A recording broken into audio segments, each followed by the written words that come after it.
have been adamant that there should be some degree of coordination with the CFTC and you about trying to make it so that we have more clarity, let's say, on cryptocurrency. Where's the state of play crypto right now? Look, this is a highly speculative asset class. We've known this for a long time. The ups and downs of this speculative asset class, Bitcoin, and hundreds of other tokens. And many of these tokens offer the investing public, or the investing public is hoping, I should say, hoping for a return. Just like when they invest in other financial assets we call securities. And many of these financial assets, crypto financial assets, have the key attributes of a security. So some of them, they're under the Securities and Exchange Commission. Some, like Bitcoin, and that's the only one, Jim, I'm going to say, because I'm not going to talk about any one of these tokens, but sure. My predecessors and others have said they're a commodity. Working together, there's two great market regulators in this country. I had the honor to chair the CFTC, a terrific agency. I have the honor now to chair the Securities and Exchange Commission. A little bit different remits, a little bit different approaches, but working together with the banking regulators as well. There's work to be done there around what's called stable coins.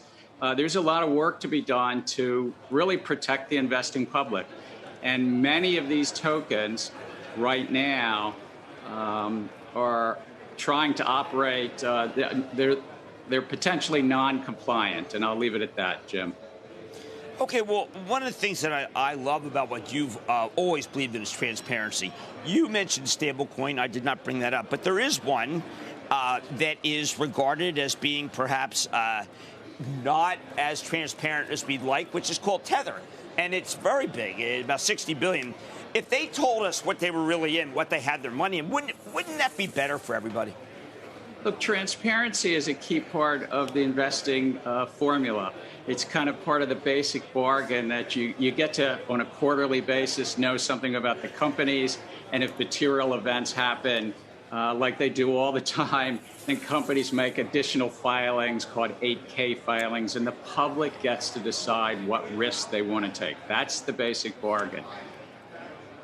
Similar to stable coins, we have something called money market funds. And in money market funds, you get to see what's underneath the hood, what's really below that one-to-one relationship, where in a money market fund, the public has come to understand that, except for in very unusual times, they get $1 for $1.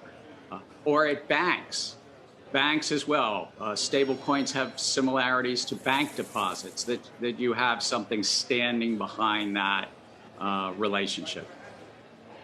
Okay, well, one of the things that happened, and I sure hope that that clarity and transparency occur, but one of the things that happened, at least in many of our lives, I've had all my life had my money with Fidelity. And they came out and they said, look, you can put your Bitcoin in 401k. It was a seminal moment because if 401k is made for securities, you put Bitcoin in, and suddenly that kind of endorsement makes us feel very comfortable, Mr. Chairman, with the asset that is Bitcoin. Are we too comfortable? Look, there's a lot of risk in crypto. There's also risk in the classic securities markets. What we have in the U.S. is we have this concept that you have market regulators like the CFTC and SEC to help protect the public against fraud and manipulation in the markets.